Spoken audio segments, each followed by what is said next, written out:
এবং আপনারা অনেকেই ঘর্মাক্ত, অনেকেই ক্লান্ত, বাসায় যাওয়ার জন্য ব্যস্ত হয়ে গেছেন। আমি অনেক লম্বা সময় নিব না, খুব সংক্ষেপে আমার কথাগুলো শেষ করার চেষ্টা করব।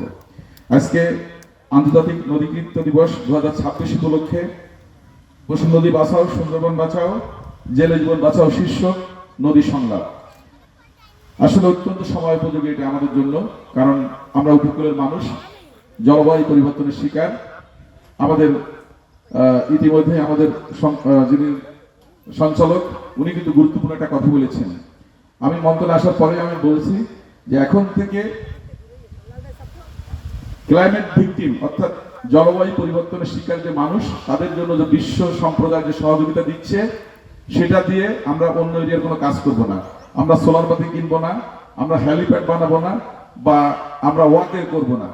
এটার ব্যাপারে আমি অলরেডি সুনির্দিষ্ট আমাদের সচিব মহোদয়কে বসে, মন্ত্রীকে বসে আমি এই কথাগুলো বলেছি এবং তারা ইতিমধ্যে এগুলো নিয়ে কাজ করছেন।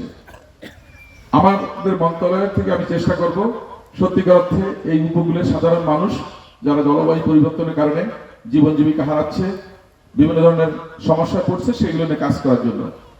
আমি নির্বাচনের জন্য এখানে আসছিলাম, পাশে এখানে একটা উঠোন বৈঠক করেছিলাম। সব জায়গায় কিন্তু আমি একটা কথাই পেয়েছি এই রামপাল মোংলায় 16টা ইউনিয়নে, সেটা হচ্ছে আমাদের রাস্তাঘাটের অবস্থা খুবই খারাপ। দ্বিতীয়ত সুপেয় পানির সমস্যা। তো সুপেয় পানি নিয়ে আমি ইউনোমাদের সাথে কথা বলেছি কয়েকবার ছোট ছোট পরিসরে, বাট এখন থেকে আমরা চেষ্টা করবো যে আমাদের যে পুকুরগুলো আছে, সরকারি পুকুরগুলো আছে, সেগুলোকে সংরক্ষণ করার জন্য। ইতিমধ্যে বুড়িডাঙ্গা ইউনিয়নে 2টো পুকুরকে আমরা সংরক্ষণ করেছি। ওখানে কোনো মাছের চাষ হবে না, মানুষ গৃহস্থলীর কাজে বা রান্না বাড়ার কাজে এটা ব্যবহার করতে বা খাওয়ার জন্য ব্যবহার করতে পারে, এই ধরনের উপযোগী করার চেষ্টা করছি। এখানে সুন্দরবন সুরক্ষা, জীবন জীবিকা, এগুলো নিয়ে কথা বলা হয়েছে। আসলে আমাদের প্রাকৃতিক সুরক্ষার জন্য সুন্দরবন সুরক্ষা করা খুবই জরুরি। সুন্দরবন কিন্তু আপনারা সবাই জানেন যে ঝড় জলোচ্ছ্বাস হলে আমাদেরকে সুরক্ষা করে। ইন্ডিয়া সহ অন্য এরিয়া কিন্তু ক্ষতিগ্রস্ত, আমাদের এরিয়াটা শুধুমাত্র এই প্রাকৃতিক সুরক্ষা বর্মন আল্লাহ প্রদত্ত এই নিয়ামত থাকার কারণেই কিন্তু আমরা কিন্তু বেঁচে যাই প্রত্যেকবারই।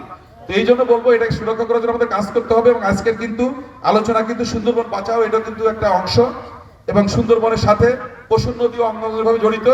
এই জন্য এটাও কিন্তু আজকে সংলাপে রাখা হয়েছে। সময় কম, তা আমি বেশি ব্যাখ্যা যাচ্ছি না, কারণ আপনারাই ভালো জানেন সুন্দরবন কি জিনিস, পশুর নদী কি জিনিস, কারণ আপনারা এর মাধ্যমে জীবন জীবিকা, বেঁচে থাকা সবকিছুই কিন্তু চলছে। সুতরাং এটাকে বাঁচাতে হবে।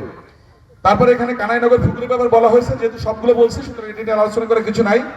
যোগাযোগ অবকাঠামো নিয়ে আমি বলেছি যে এটা নিয়ে কাজ করব।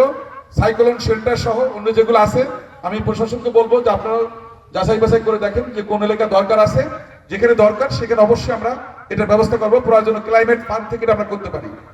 ইতিমধ্যেই আমি বলেছি আমার মন্ত্রণালয়ে যে ফ্রেন্ডশিপ হসপিটালকে আমরা প্রায় 4 বিলিয়ন বা $4 মিলিয়ন একটা প্রজেক্ট দিয়েছি।